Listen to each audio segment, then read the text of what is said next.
Welcome to a Foxy Tech Tips tutorial on erasing everything on your iPad and reverting it to factory settings.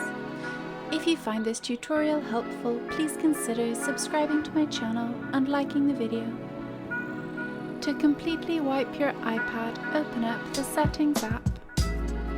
In Settings, tap General, and then scroll all the way to the bottom and tap Reset.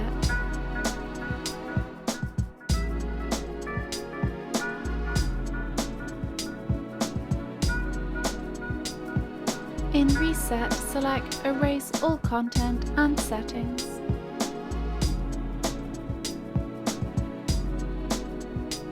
You can now choose to back up to iCloud before erasing, or to erase without backing up.